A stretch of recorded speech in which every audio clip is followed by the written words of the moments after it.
کے لیے صرف وہ جو ہے نا عمران ریاض کا ایک فکرہ وہ جواب ہے کہ مریم کے اگینسٹ صنم کھڑی ہے تو مریم کا الیکشن بڑھ گیا۔ میں جوید صاحب سے پوچھوں گا، جوید صاحب درجنوں وکلا آئے ہیں دوسری طرف سے، کس چیز کا ڈر ہے؟ اور دوسری فورم پر بھی انہوں نے تکنیکی بنیادوں پر صنم جوید کو آؤٹ کر دیا۔ اس کے لیے صرف وہ جو ہے نا عمران ریاض کا ایک فکرہ وہ جواب ہے کہ مریم کے اگینسٹ صنم کھڑی ہے تو مریم کا الیکشن بڑھ گیا، تو بس وہ اس لیے سارے جو ہیں اس بڑھ گئے کو بچانے کے لیے یہاں پہنچے۔ تو ان دونوں حلقوں دونوں فورم سے آپ کے صنم جوید کو نامینیشن ریجیکٹ ہوئے ہیں، تو اب پھر اگلا پلان کیا ہے آپ کا؟ وہ میرے جو وکیل ہیں انہوں نے آپ کو بتا دیا ہے، ہم ٹیٹ میں جائیں گے، آخری حد تک جائیں گے، ہم ان کو کھلا میدان نہیں دیں گے مریم نواز کو، کسی کو بھی جو بھی ہو اس کے مقابلے میں، اسپیشلی اگر نواز شریف بھی ہوتا تو تب بھی نہیں دیتے کھلا میدان۔ ان کی پارٹی کی طرف سے انسٹرکشنز ہیں، میں آخری حد تک جاؤں گا اور کوشش کروں گا کہ وہ مقابلے میں ویسے نہ بھاگے اسے، ویسے یہ تو ویسے ہی صنم 90% تو ویسے جیت گئی جب اس کے مقابلے کی کینڈیڈیٹ منٹوں ترموں پہ آ گئی اور یہاں آ کے ناک رگڑ کے کہہ رہی ہے کہ اس کو میرے مقابلے میں نہ آنے دیں۔ یہ کس نے کہا؟ وہ جو انہوں نے 50 وکیل بھیجے ہیں، کس لیے بھیجے ہیں؟ کسی اور کی اپیل کو اپوز کرنے کے لیے بھیجے ہیں؟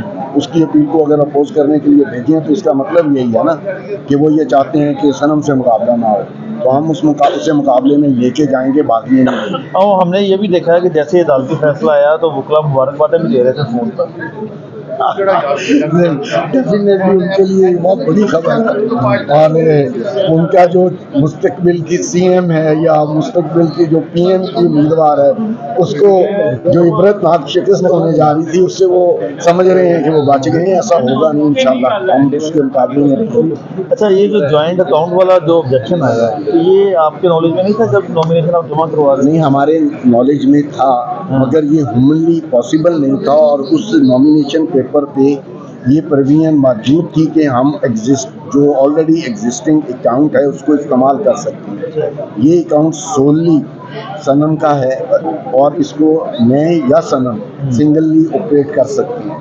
نارملی جو اس کے سارے جو بزنس میٹرز ہیں وہ نہیں دیکھتا ہوں، تو اس لیے یہ کوئی ہمارے لیے اہم بات نہیں تھی۔ یہ اکاؤنٹ صرف اور صرف صنم کا ہے، اس میں صنم کی انکم آتی ہے، اور وہ کیونکہ ہر بینکنگ نہیں کر سکتی تو مجھے وہ جب بھی اس سے کچھ چاہیے ہوتا ہے یا ضرورت ہوتی ہے مجھے کہہ دیتی ہے بابا مجھے پیسے چاہیے، میں اپنے مطابق اس کو منگوا کے دے دیتا ہوں۔ بس میرا اس سارے آپریشن میں اتنا سارا ہو گیا۔ اچھا، آج اس فورم سے بھی صنم جاوید کے کاغذات مسترد ہوئے ہیں، تو مریم نواز کو کیا پیغام دینا چاہیں گے؟ مریم نواز کو میں نے کیا پیغام دینا ہے؟ اس کو وہ پیغام مبارکباد کے اس کے ٹیلی فون کرنے والوں نے دے دیے ہوں گے، مگر وہ پٹواری صنم جاوید کے حوالے سے صنم جاوید کے حوالے سے صنم جاوید اس کے مقابلے میں کھڑی ہے، اگر وہ صنم جاوید کے پیپر مسترد بھی ہو جائیں گے تو دوسرا کینڈیڈیٹ ہوگا، ہم اس کے پیچھے کھڑے ہیں۔ یعنی اگر آؤٹ بھی کر دیا تو پھر بھی آپ؟ بالکل، ہم اس کی جو بھی دوسرا کینڈیڈیٹ ہوگا اس کے اگینسٹ ہم اس کے ساتھ کھڑے ہیں۔ ٹھیک ہے۔ اچھا، ایک ہم نے یہ بھی دیکھا کہ میاں علی شفاق صاحب نے آج تک جتنے بھی کیسز کیے ہیں یہ مسکراتے ہی آئے ہیں، یہ پہلا ایسا کیس ہے، لیکن اب بھی انہوں نے پورا عزم ہے کہ وہ اس کو چیلنج کریں گے 100% کریں گے۔ آپ کو کوئی شک ہے؟ ایک نیا یہ سرپرائزنگ ایلیمنٹ جو ہے، انہوں نے 5-7 دن پہلے نامینیشن پیپر کی سبمیشن سے وہ لے کے آئے ہیں اور آپ کو بتایا کہ آپ نے سرکمسٹانسز کو ایویلیویٹ کرنا ہے۔